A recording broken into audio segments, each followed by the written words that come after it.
Voilà. Bonjour, mesdames et messieurs de la presse. Tout le monde va bien?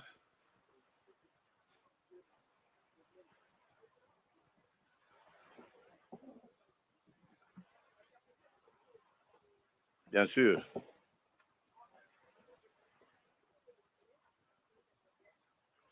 Merci, merci beaucoup.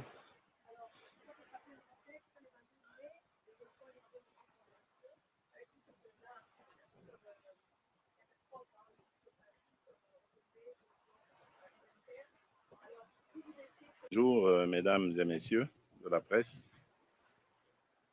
Comme l'a dit Madame Tina Salama, ma collaboratrice, j'ai écourté mon séjour en Europe au moment où l'éruption volcanique a eu lieu, dans le but de rentrer au pays et de piloter moi-même à distance la gestion de ce drame. Et à ce moment-là, nous avions décidé, j'étais encore en Europe, ensemble avec le Premier ministre, de déléguer très rapidement une délégation ministérielle qui allait venir s'enquérir de la situation et ensuite de faire rapport, ce qui a été le cas. Et à partir de ce moment-là, il fallait gérer donc la crise. Je crois que ça a été fait de fort belle manière. Je profite de l'occasion ici pour féliciter le gouvernement de la République démocratique du Congo, mais ensemble aussi avec tous les humanitaires qui ont tout fait pour être là. C'était pas évident. Les aéroports nationaux étaient fermés dans cette région et donc ils ont dû chercher par plusieurs moyens, principalement par Kigali, pour atteindre Goma et ses environs et gérer ensuite cette crise. Et donc, comme je l'avais dit, comme je l'avais annoncé, je suis venu moi-même pour voir ce qu'il en est parce que là, nous sommes à l'étape du retour des déplacés. Donc, c'était très important d'être là pour déjà ne fût-ce que leur apporter la consolation nécessaire, le soutien nécessaire et surtout la promesse que l'État ne les abandonnera jamais. Donc, nous sommes venus les écouter et essayer de voir aussi quels sont leurs problèmes. Parce que beaucoup ont perdu des biens personnels, ils ont perdu des maisons.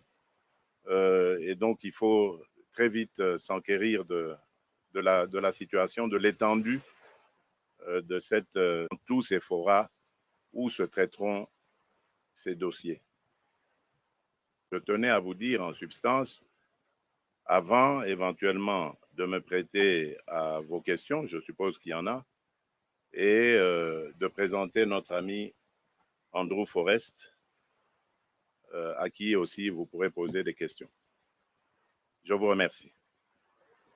Je trouve que vous allez vite en besogne, je viens d'arriver. Laissez-moi le temps d'intégrer aussi l'ampleur des dégâts. Je vous ai dit que je venais consoler les populations, mais ça ne va pas s'arrêter là seulement. Je crois que déjà, avant que je n'arrive, il y a une délégation du génie militaire qui est arrivée, qui est là pour essayer de reconstruire les maisons de certains habitants de la ville qui ont été détruites. Donc, ça prendra un petit temps, le temps de comprendre ce que les uns et les autres ont perdu, mais tous les efforts seront fournis pour redonner tant soit peu de confort, de consolation à ceux qui auront perdu quelque chose. Donc, c'est pour ça que je suis là. C'était, comme je vous l'ai dit, il y a eu une équipe qui est venue ministérielle avec des fonds qui a apporté quand même quelques solutions aux problèmes trouvés, mais évidemment, comme on ne connaissait pas l'ampleur réelle des dégâts, donc on ne pouvait pas tout résoudre à ce moment-là. Donc je viens maintenant pour voir dans quelle mesure nous pouvons apporter de l'aide et de la consolation. Et là, je dois dire encore une fois merci à nos frères, à mon frère Uhuru Kenyatta, président du Kenya, qui a très vite volé à notre secours en apportant 4 grandes cargaisons dans des avions gros porteurs. Et donc, à part lui, il y a eu d'autres pays qui nous sont venus aussi à l'aide. Donc, je viens explorer tout ça pour en comprendre la teneur. Peut-être qu'à la fin de mon séjour, je pourrais mieux répondre à cette question. Alors, au sujet de du second volet, mais vous devez savoir que l'état de siège ne devait pas tout régler immédiatement à partir du moment où il avait été décidé. Donc, c'est quelque chose qui se fera. En tout cas, il y a des avancées considérables. Ça, je peux vous le dire, je suivais déjà à distance. Maintenant, je vais m'en imprégner une fois que je suis ici. Bien sûr, il reste encore quelques poches de violence et ça ne m'étonne pas. Comme ces barbares savent que aujourd'hui, nous sommes engagés résolument à les faire disparaître, à les neutraliser, ils vont essayer d'exister en faisant davantage de violence. Mais c'est à leur corps perdu qu'ils le font, parce que nous n'allons pas nous décourager. Au contraire, cela ne fait que redoubler notre détermination à en finir avec eux. Donc, ça ne nous impressionne pas, ça ne nous fera surtout pas reculer et surtout pas changer de décision. L'état de siège est décidé parce qu'à un moment donné, il fallait donner la parole à la force et c'est cette force qui sera appliquée jusque dans les derniers retranchements de ces barbares. Alors, quant au troisième volet, rappelez-le-moi encore, c'était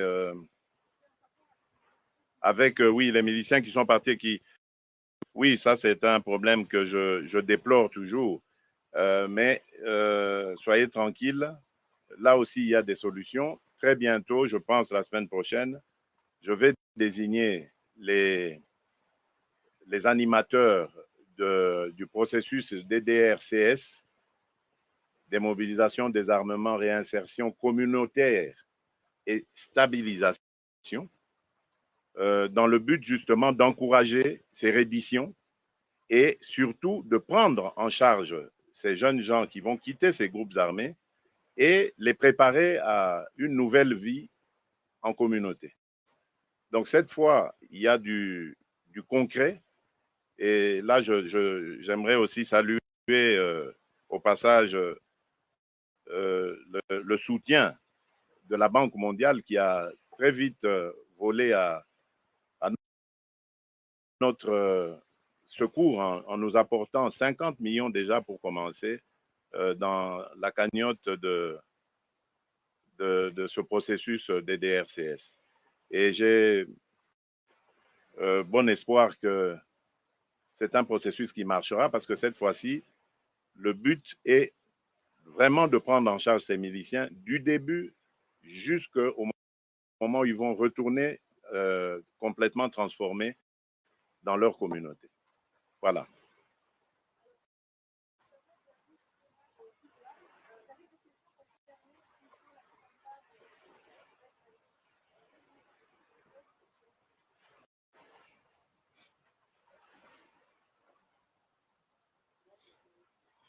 Parlez un peu plus fort, s'il vous plaît, parce que moi, j'ai les vagues ici derrière, donc ça fait du bruit.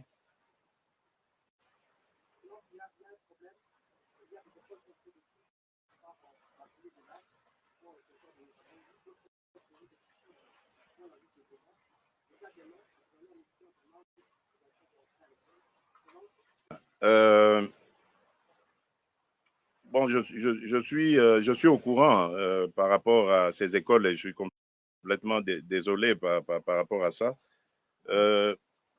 Comme je vous l'ai dit, j'arrive à peine, donc je n'ai pas la totale mesure de l'ampleur des dégâts.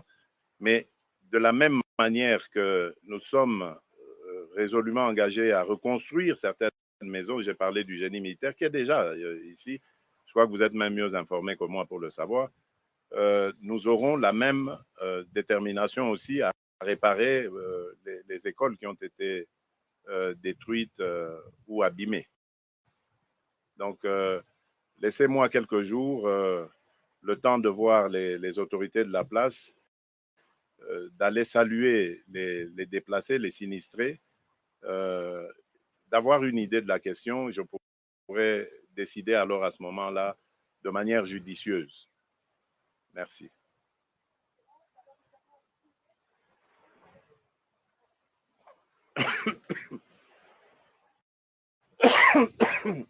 L'état de siège n'a pas un temps limité. L'état de siège est là pour la première fois lorsqu'il a été ordonné. Il a pris 1 mois et après cela, il y a tous les 15 jours une évaluation qui est faite et à partir de ce moment-là, on procède à sa prolongation si les résultats escomptés ne sont pas atteints. Alors, lorsque vous dites nos objectifs, mais il n'y en a qu'un seul, c'est d'éradiquer cette violence et les auteurs de cette violence. C'est ça l'objectif. Maintenant, la stratégie, ce n'est pas ici que je vais la dévoiler, sinon, vous pensez bien, là où ils sont, ils vont s'organiser. Ce qui est vrai, c'est que dans les rangs des forces armées nationales, il y avait quelques, on va dire, imperfections.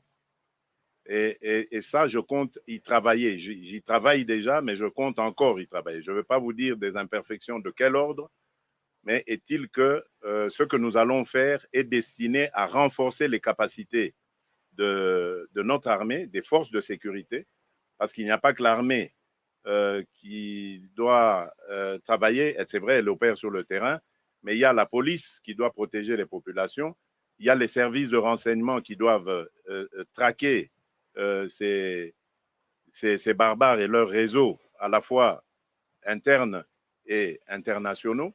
Donc tout cela fait que nous sommes obligés de prendre un temps, de le faire calmement, sans passion, mais avec détermination pour arriver à bout.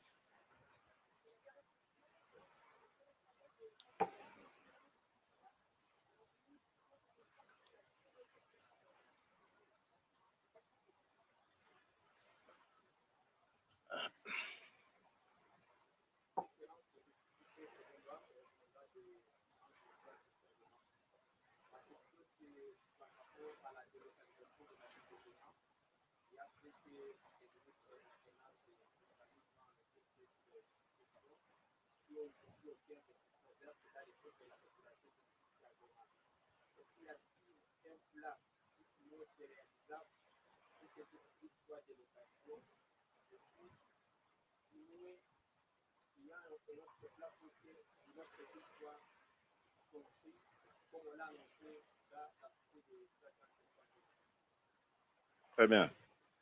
Bon, d'abord, d'entrée de jeu, rassurez-vous, ce n'est pas demain qu'on va délocaliser.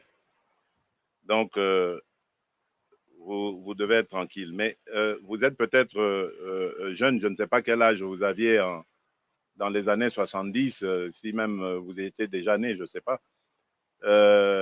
Mais vous devez savoir que dans les années 70, cette ville n'était pas aussi habitée qu'elle l'est aujourd'hui.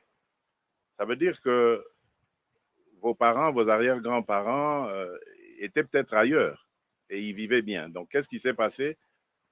C'est normal, il y a eu sûrement un exode rural vers Goma, etc. Bon, ce n'est pas reprochable. Mais il se fait aujourd'hui que on a un volcan dangereux et toujours en activité dans cette ville. Et malheureusement, la ville s'étant étendue, les habitants, aujourd'hui, on trouve des habitants jusqu'au pied de ce volcan, on va dire. Donc, ça veut dire que ces gens restent exposés.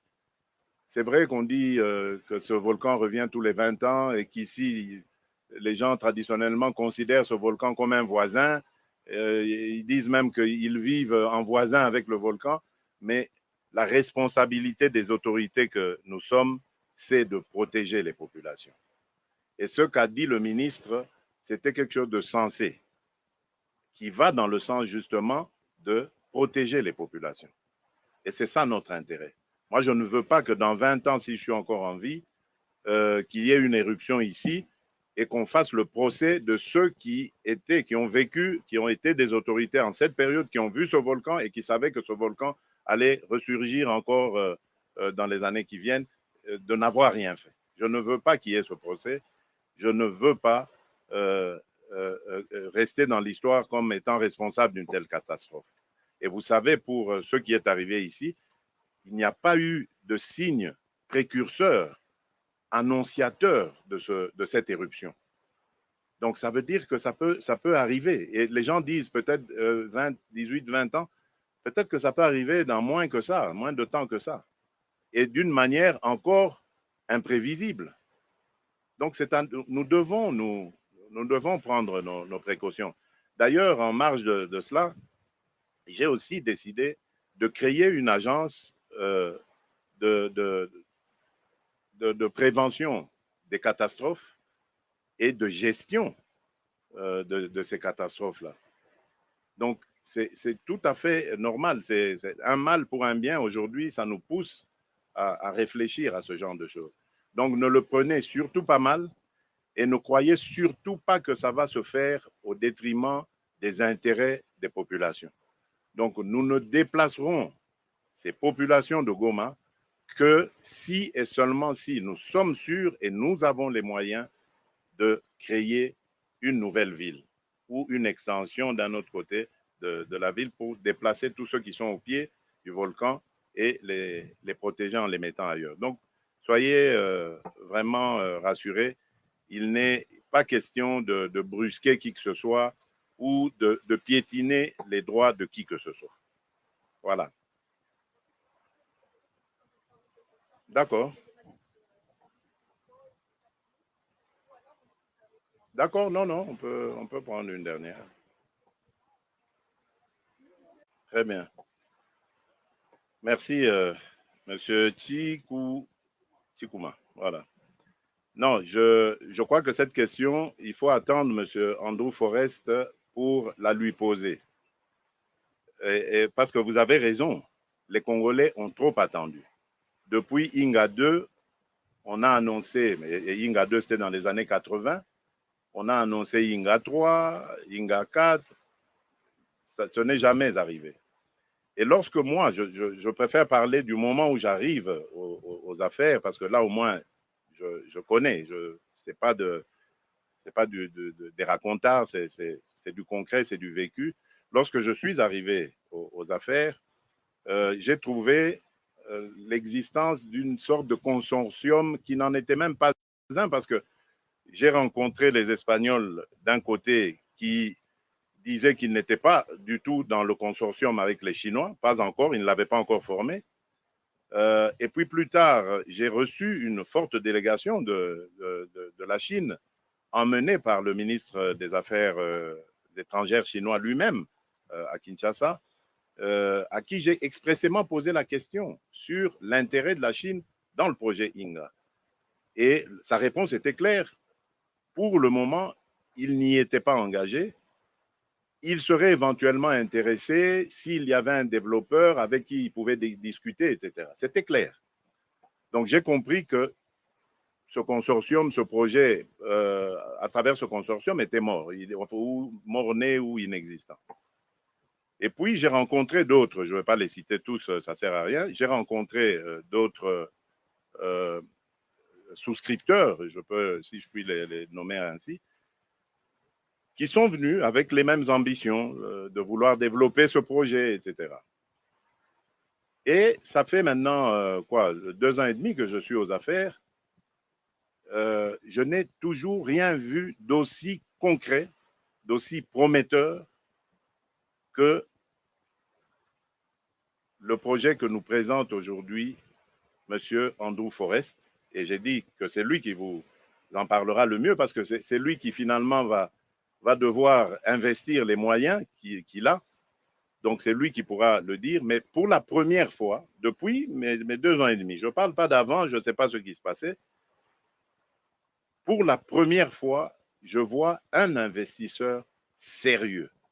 Sérieux d'abord par sa taille, sa capacité financière, mais également sérieux par le projet qu'il propose et qu'il compte développer dans notre pays. Sérieux parce que ce projet, non seulement il est, comme je l'ai dit ici, il entre dans le contexte actuel de la transition énergétique, mais il est porteur de beaucoup de bénéfices pour la République, pour ses habitants, sa jeunesse. Donc, il vous en parlera mieux que moi parce que c'est lui qui porte ce projet. Et nous, en tant qu'État, notre devoir, c'est celui de l'encourager et de mettre à sa disposition tout le contexte nécessaire à cette fin. Et il est très conscient que ce projet, je le veux avant tout panafricain. Il le sait.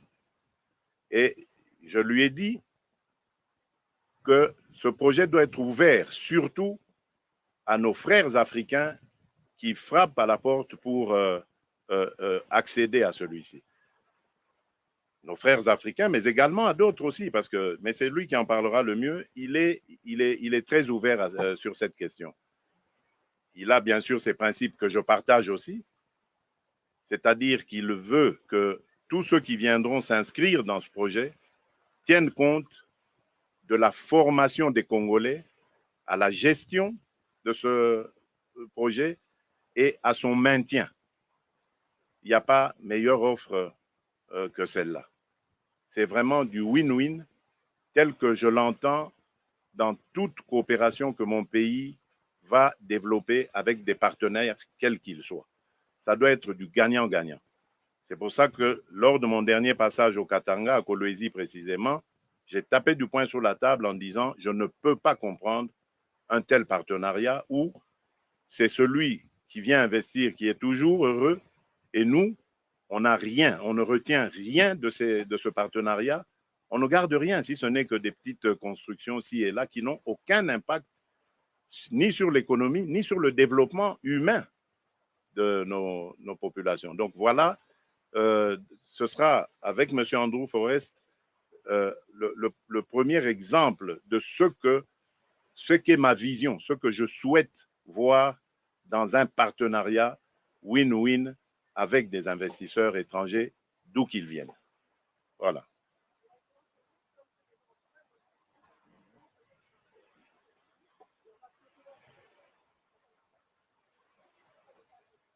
Andrew, come on, please.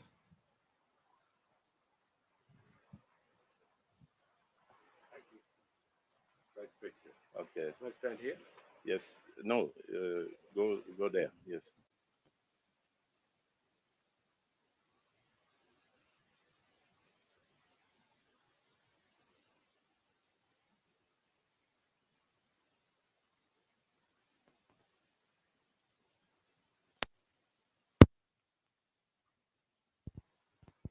Compris de nos deux parties.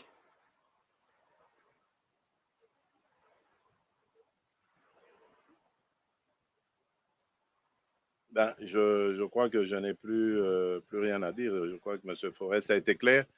J'ai l'impression qu'il n'y a pas de questions. Non, mais attendez, peut-être que... Oui, madame a peut-être une question sur...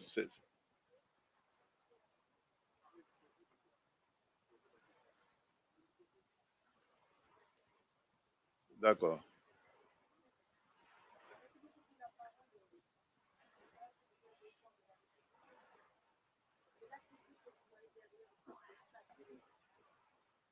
Par quoi? Ouais, regarde.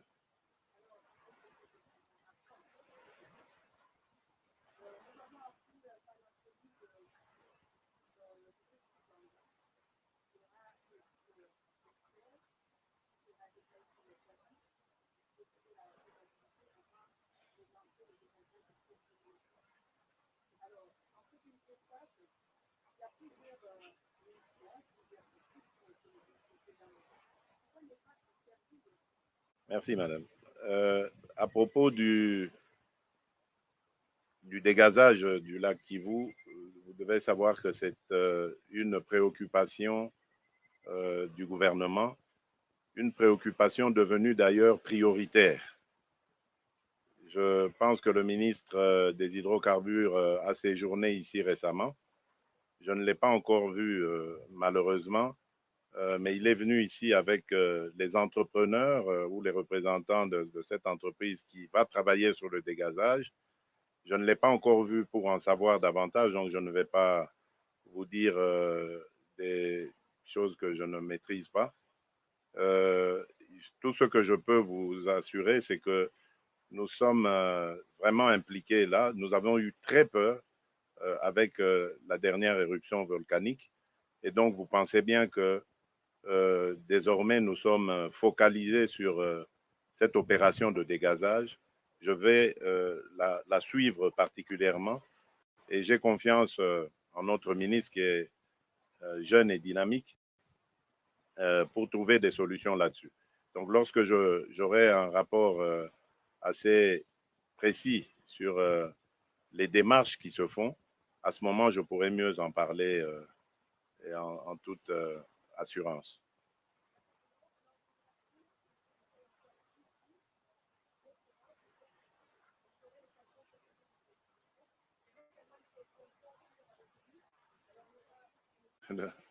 De ces mesures, attendez, je crois que c'est demain, je pense que c'est prévu. Et donc, c'est demain que je vais annoncer les mesures, les nouvelles mesures. Malheureusement, faites très attention. La pandémie de COVID-19 connaît une recrudescence dans notre pays. Pour le moment, l'épicentre, c'est Kinshasa. Nous essayons de tout mettre en œuvre pour contenir et mieux combattre la pandémie à Kinshasa pour pas qu'elle atteigne nos provinces.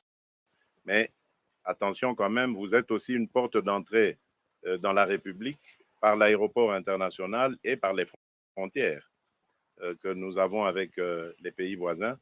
Donc, prêchez vraiment l'attention, le respect et l'observation des règles barrières, parce qu'il n'y a que ça comme première garantie de sécurité. Ensuite, il y aura la vaccination. Nous avons eu l'impression qu'au Congo, ça n'a pas beaucoup pris et je comprends. Le produit qui est arrivé ici, c'était l'AstraZeneca, qui a fait parler beaucoup de lui, qui a fait couler beaucoup d'encre et de salive. Cela a eu pour impact avec la manipulation des réseaux sociaux de refroidir la population. Mais nous allons entamer une autre campagne parce que d'abord, ici, nous allons viser la diversification de ces vaccins et aussi accroître l'information auprès du public pour que celui-ci fasse tomber la peur et s'engage. Et nous allons nous-mêmes prêcher par l'exemple en nous faisant vacciner. Voilà, parce que là, je dois avouer que moi aussi, avec toute la campagne qu'il y a eu sur AstraZeneca, la suspension à un certain moment par 11 pays de l'Union européenne nous a fait un peu douter sur le vaccin, mais il faut se rendre à l'évidence, c'est très important. C'est aussi une des barrières, en plus des mesures de précaution qu'il faut ériger contre la maladie. Et évidemment, nous avons la troisième barrière qui, elle, est plutôt curative. Ce sont nos produits. Nous ne le disons jamais assez, mais les Congolais aussi prennent part à ce débat, à cette lutte contre la pandémie de Covid par deux grands produits connus, peut-être pas encore assez par le monde, mais même peut-être pas encore assez en République démocratique du Congo, mais que nous comptons promouvoir, accentuer les recherches, parce que ce sont des produits qui ont montré une certaine efficacité. Maintenant, il reste simplement à confirmer cette efficacité. Il s'agit de Manacovid, et de Doubaz. C'est deux produits qui ont été utilisés sur des patients de tout genre, atteints de toutes les formes de cette pandémie et qui a montré son efficacité.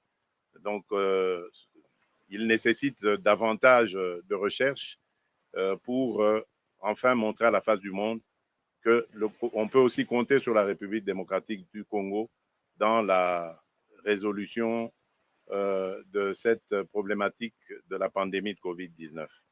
Et bien sûr, à côté pour terminer, il y a ce besoin qu'ont les États africains, nous l'avons défendu lors de la dernière conférence à Paris, d'avoir aussi accès aux brevets qui leur permettront de pouvoir fabriquer, brevets et transfert de technologies évidemment, pour pouvoir aussi fabriquer des vaccins sur le sol africain. Et nous pensons que cela aura pour impact de rassurer davantage nos populations qui croient parfois, à cause des manipulations des réseaux sociaux et autres, que ce sont des produits imaginés pour détruire, nuire aux Noirs, aux Africains, etc. Donc voilà.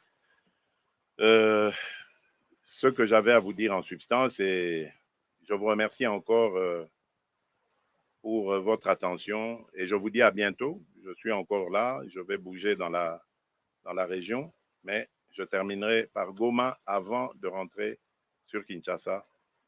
Je vous remercie.